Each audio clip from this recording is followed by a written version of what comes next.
So let's get started with our Bible trail.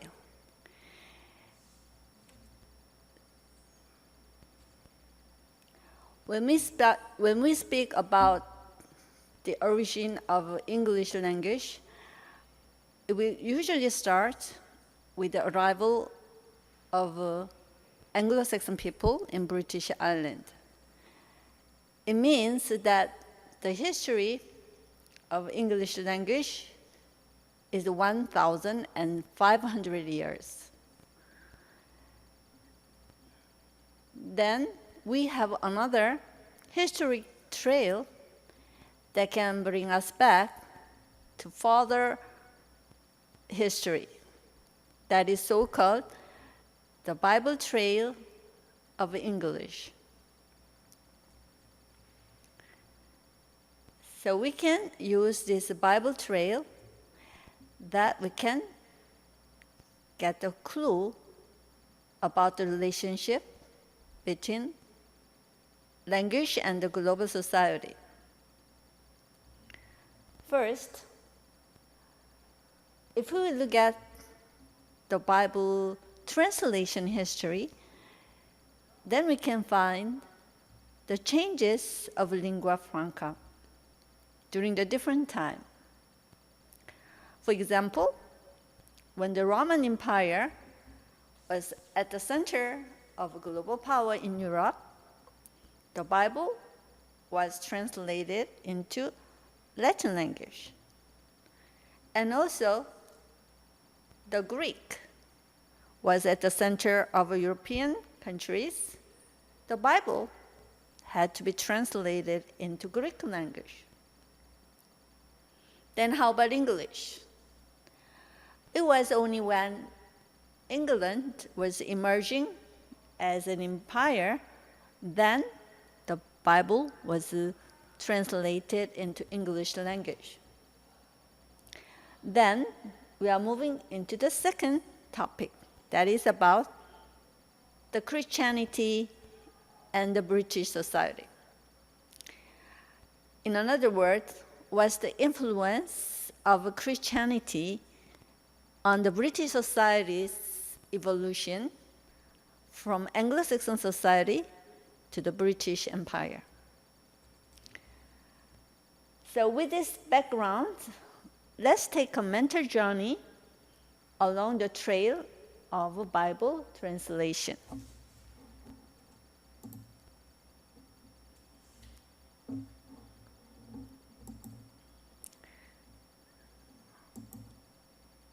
As I said, the Bible trail is about 5,000-year trail.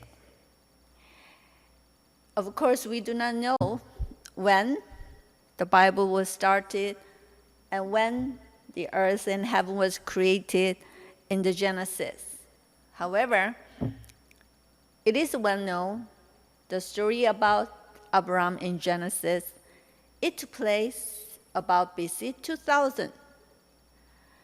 And the story goes on in Genesis. There is other stories about Isaac, Jacob, and Joseph. And also another story about Josh, the Samson, and also there are many prophets like Samuel, and there is great hero David and Saul. So anyway, as we are trying to look at the 5,000-year trail of a Bible and how it is related to the language and how it has affected to the global society. First, I'd like to get started with this Paul episode.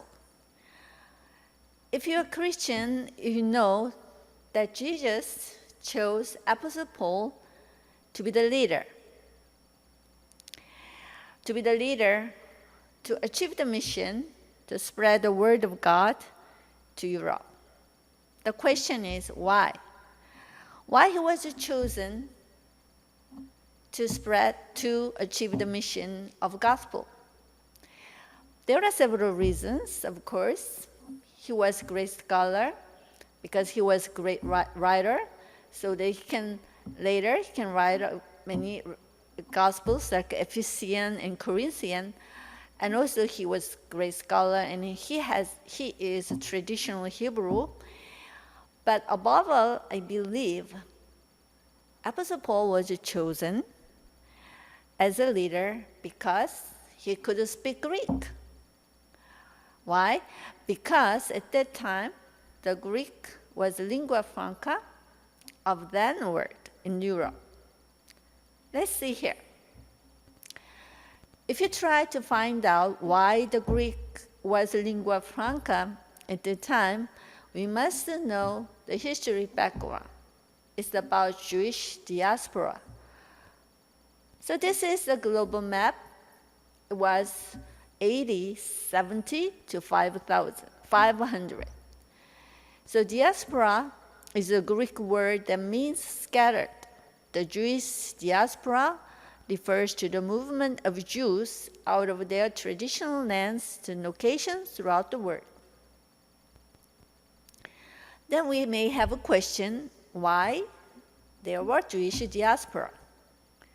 Because of persecution. If they had no persecution, the Jewish people had no reason to leave their homeland and have to emigrate to other cities in Europe. But there was a persecution from Roman Empire, and also they were kept as captive to the Babylonian, Persian king. So they had to be scattered around Europe. So how is it related to the language? Of course, at first, the Jewish people, they could speak Hebrew, their native tongue. However, as the generations passes, they forgot the Hebrew, and their language was the Greek language. This explains why someone like Paul Apostle, they could speak Greek if they communicate the Jewish people who was scattered around Europe. And also his mission was to speak to people who are not Jewish. So this is the map of Paul's missionary journeys. Paul had 3 missionary journeys. So everywhere he go, he had met a different group of people. They could be Jewish community, they could be other people, but it was possible for Paul to achieve the goal of preach the gospel. Why? Because there was a common language, the Greek. The existence of Greek language as a common language at the time was essential for Apostle Paul to spread the word of God. So let's see at this point. So Bible translation is related to the Christian mission to spread it to the end of the world. First, Bible was translated into Greek. It was about BC 200. Of course, it was at that time the Greek was at the central gravity of power in Europe. Then the Bible was translated in Latin language. It was 5th century. Of course, at that time, the Roman Catholic was at the center of the power in Europe. Then the Bible had to be translated in English. It was around 15th and 14th century. It was time when Britain was beginning to emerge as a power. So we can see the translation timing of the Bible coincident with the rise of the new power country. So this is about the power of its speakers and its relationship with the choice of lingua franca. And the Bible translation is a primary example that shows the language has something to do with the power of the people of the word. Then, let's start with the first question, how the Bible was translated into Greek. So let me talk about Greek pharaoh of Egypt, the Prolony Philadelphus, and he was the pharaoh of Egypt. And at that time, he had a public library in Alexandria city in Egypt. As you know, we know the Alexander Great. He was a great conqueror of Greek. Then, everywhere he go, he conquered. Then, the first thing he did was build a new city named Alexandria. And there were about 70 Alexandria cities throughout Europe. Among them, the Alexandria in Egypt is the largest. And the Philadelphia, the pharaoh, he really wanted to have the world's best public library. So he collected all the literature and books from every country. Then the number of the book was about 20,000 books. It doesn't sound big by modern standard, but by that time, this was huge and unprecedented. At that time, the Alexandria in Egypt, there were many Jewish people were living. And what was their language? Their language was the Greek dialect, Koine. So Koine was spoken as a lingua franca for business, law, education, and democracy. Maybe it can be said God may have used the royal power to translate Old Testament into the Greek. It was BC 200.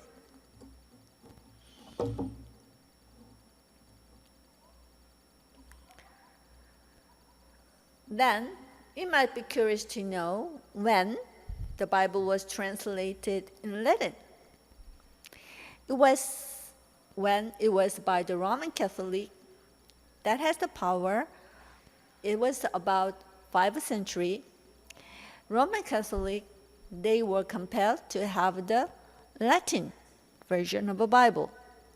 So they translated the Bible into Latin language. So it is called Vulgata Bible. So Vulgata Bible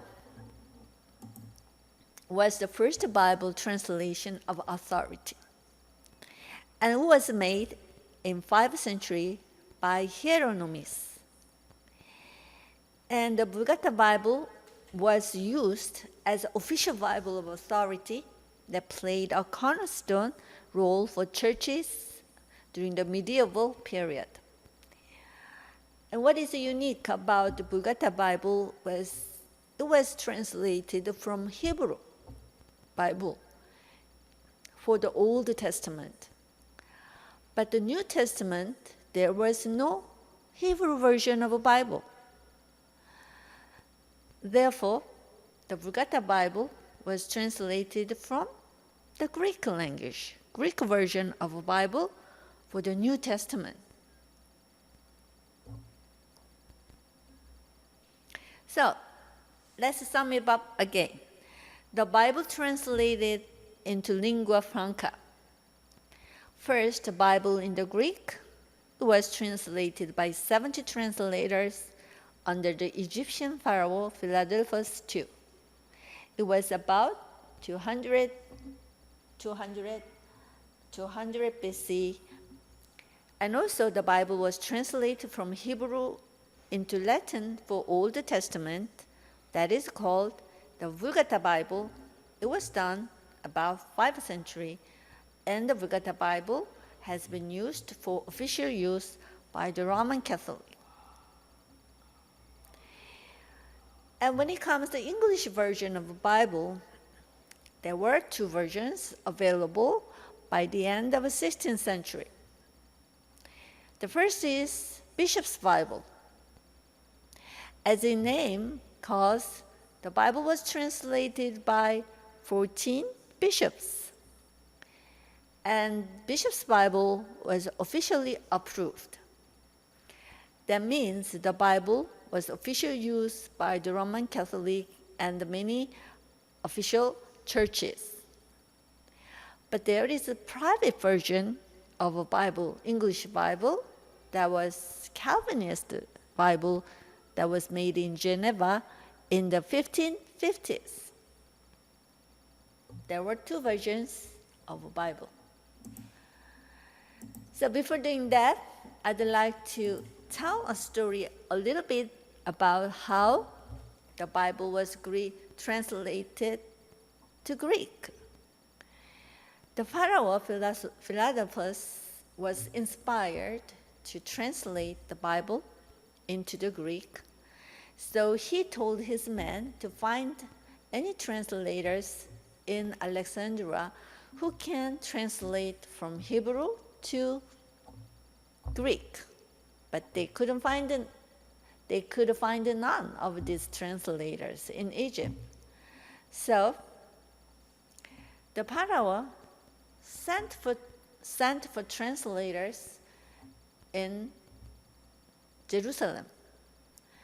So the messengers were dispatched to Jerusalem. Then they met priests, the Jewish priests in Jerusalem. Then they asked that whether they have any translators who can translate from Hebrew to the Greek. So the priests, they found out 72 translators who are perfectly bilingual between the Greek and the Hebrew. They gathered them and they sent these 72 translators to Alexandria. So the Pharaoh Philadelphus received these 72 translators, welcomed them, and they threw a party and they gave a lot of gifts to them. Then they gave time and they commissioned them to translate the Bible into the Greek. So this is the story, how important it is, the royal leadership, to make the Bible translation, because when the king orders, action follows very quickly.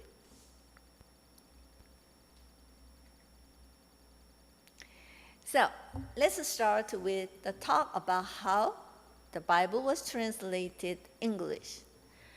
In order to talk about this, we must remember one person who pioneered the translation of Bible into English. He was John Wycliffe. Actually, he is an early radical figure in the English church. So at that time, this is what he said, quote, "The Bible was the only authority for the word of God." When he declared this word, the church community was surprised by his remark. How dare he can challenge the power of the church, Roman Catholic. How dare he could challenge the hierarchy of the church. So let's continue what he says. Quote, "The Bible should be available to the people in the language that they knew in English rather than Latin." How do you feel about that? You may feel, wow, that's normal. The Bible should be read in language that everybody understands. But at that time, when he declared this, the people in the church were shocked to hear that. So he said that Christ and his apostle taught the people in the tongue that was best known to them. But at that time, the John Wycliffe was branded as such a radical that he was prohibited from preaching at church, and his books were burned. However, we must remember John Cliff as the pioneer who attempted to translate Bible into English and who challenges the authority of the Roman power. And by doing so, he laid the basis for new translation of the Bible that has more authority. So John Wycliffe may have been happy if you see that there is another royal power who followed up his mission of new translation of the Bible. He was King James I. As you know, King James I succeeded Elizabeth I as the king. Actually, his mother was Old Catholic. She was executed.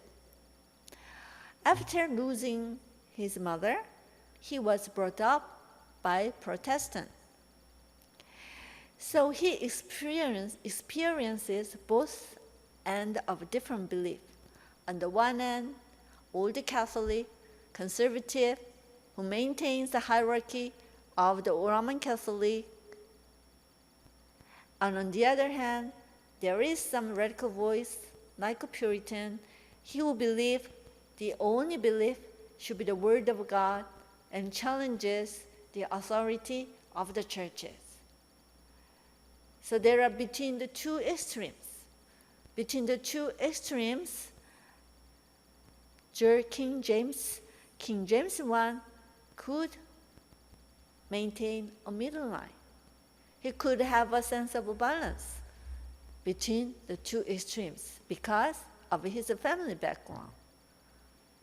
He has a mother on conservative, typical Old Catholic.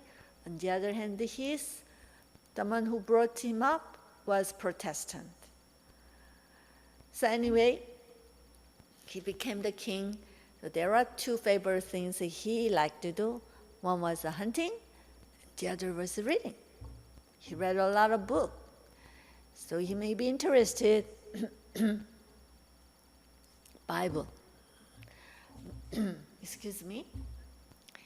So a conference was held. It was 1605. It's 1604.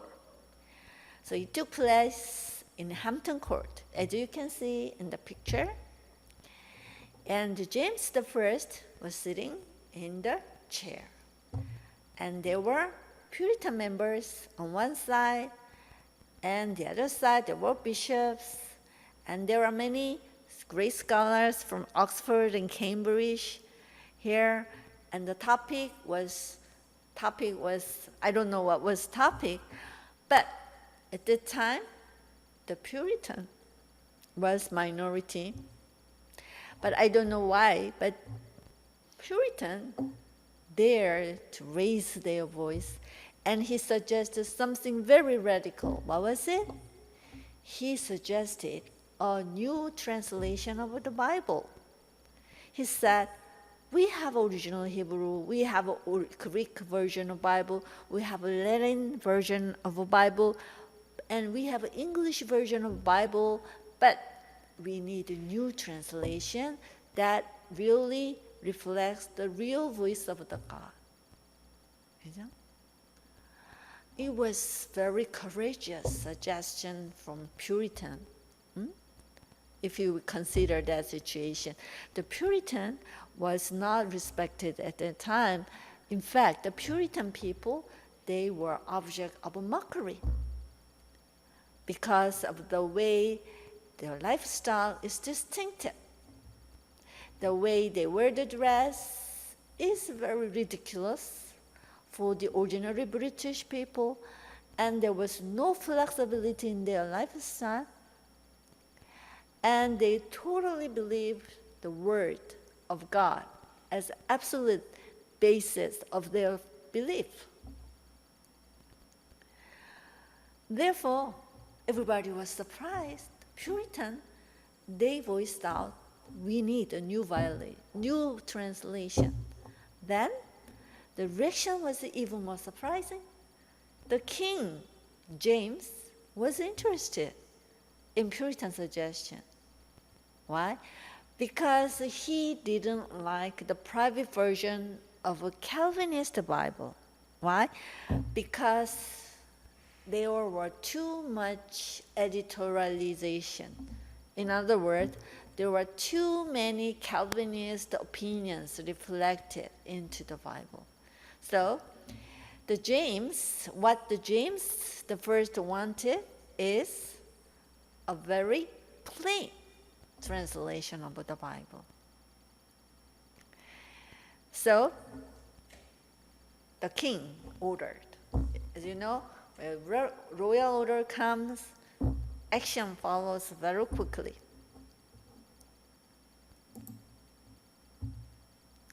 So I would say the text says the Bible was a divine word, but it was also royal production. As this is a Bible text. 그죠? When king commanded, action followed quickly. Then 6 companies of translators, they were commissioned to translate. Locations were 3, Westminster, Oxford, and Cambridge. 그죠? So, and these translators, they wanted the English of their Bible to be distinct from the English of everyday use. In other words, the language of a Bible should be different from the language of everyday use. In other words, language of Bible should be authoritative. It should be imposing because it is the voice of the God. So let's sum it up again. The Bible translation English, we should remember 3 steps. First, we must remember John Wycliffe in 14th century. And also, it was followed by Bishop's Bible. And also, there was a private version of a Bible that was English Calvinist in Geneva. And finally, James I Bible was made in early 17th century. And surprisingly, the King James Bible lasted until 1970, until it was replaced with the newer version of English Bible in 1970. So let's move on to the next topic. What is Christianity and English? So in this regard, there is a topic, the return of Christianity. So this is about the Christian conversion of British society. So let's think about Anglo-Saxon society. At the time, there are 2 value systems that are conflicting each other. They coexisted uncomfortably. It was, I would say, odd bedfellow. There are 2 different things stayed together. One is paganism, and the other is Christianity. So let's take an example. There is a Saint Augustine. He was dispatched from the Roman Catholic. He has a mission for the Christian conversion for the British society.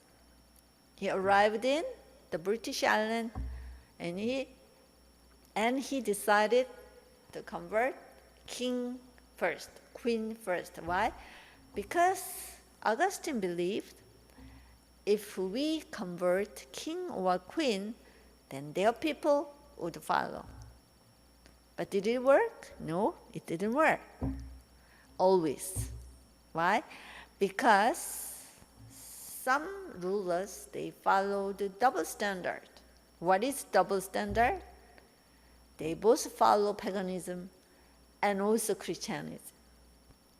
For example, one king, they keep pagan altars and Christian altars in the same building.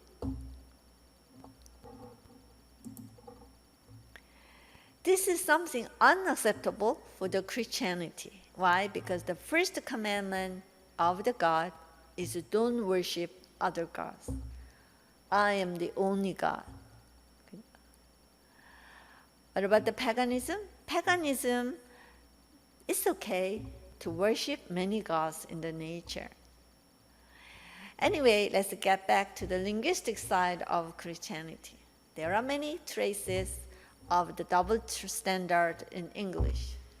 For example, the names for days of the week come from the ancient Norse or Germanic gods.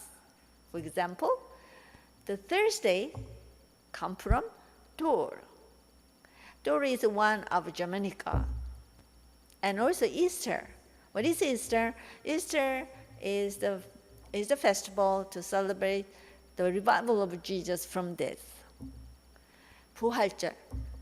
The Easter word, they may be derived from a spring festival in honor of a Germanic goddess. It was true.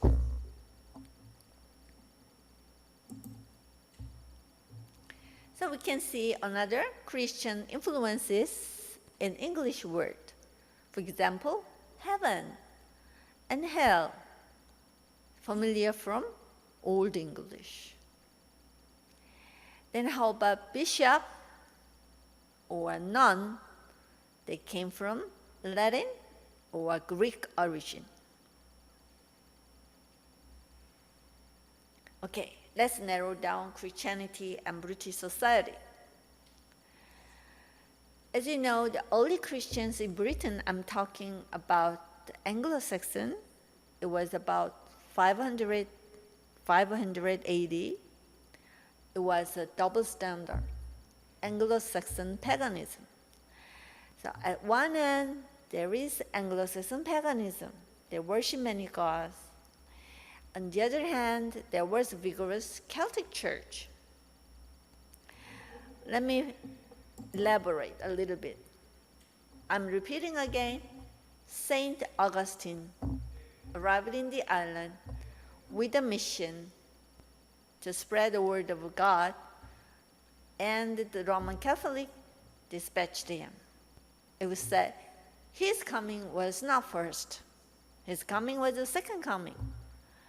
So at that time, there was a Celtic church, and they had been driven westward by the pagan Anglo-Saxon.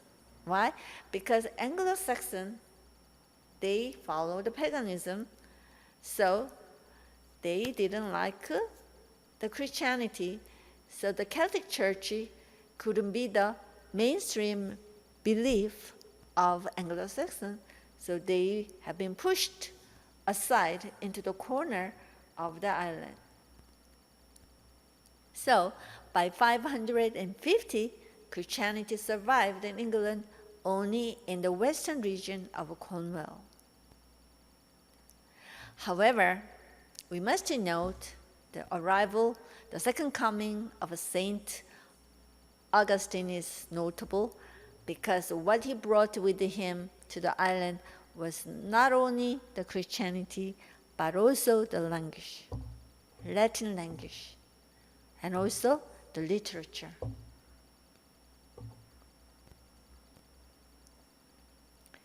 So we also note the religious division in Britain. As I said, on the one end of this religious scale was Puritanism, and on the other end of religious scale was Old Catholic, and there was a serious conflict between two types of religion. Why? Because there is serious conflict between two different types of religion.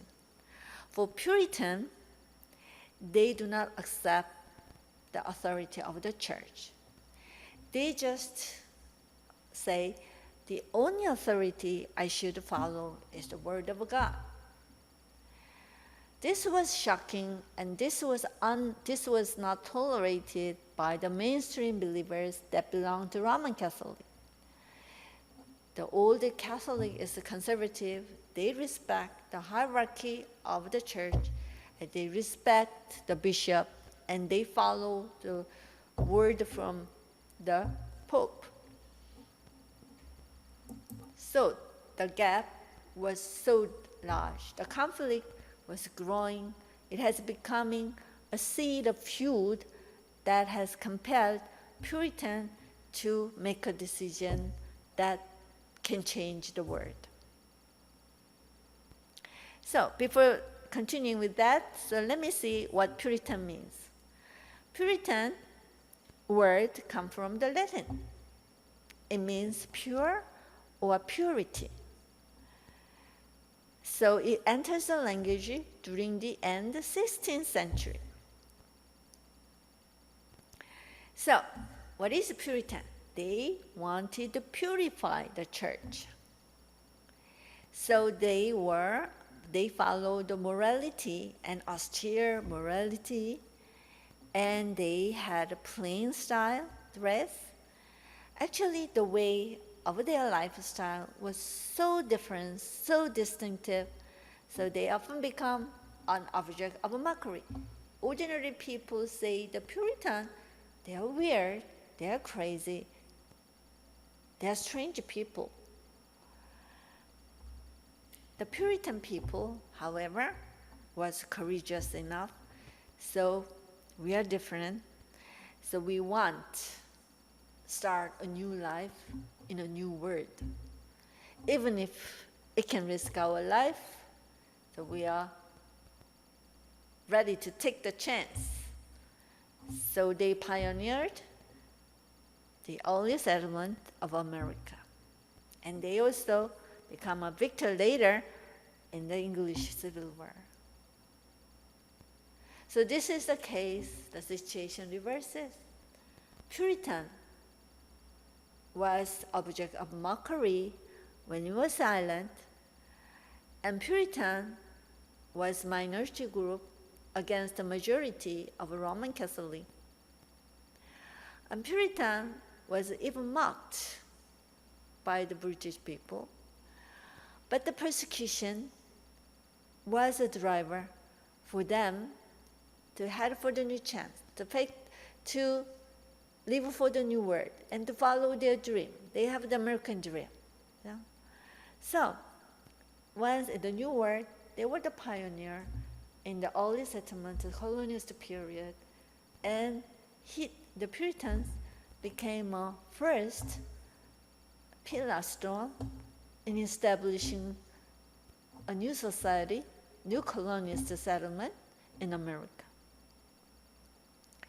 And this all started with the religious division that divided two different groups of religion believers in Britain in 16th century.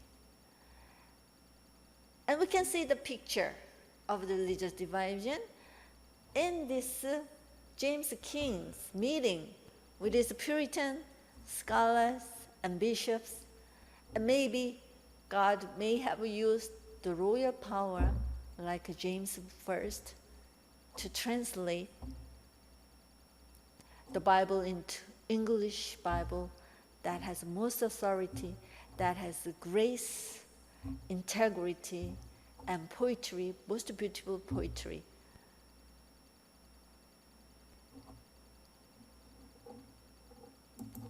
So, persecution drove Puritan people to leave for America.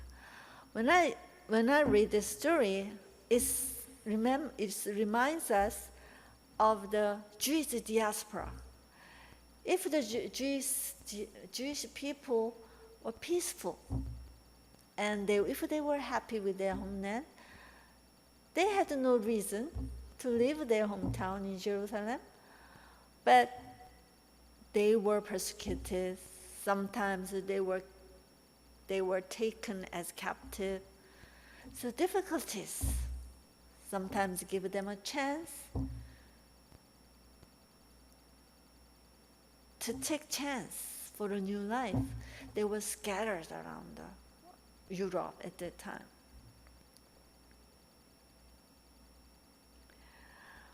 So this wraps up our model, the Bible Trail of English.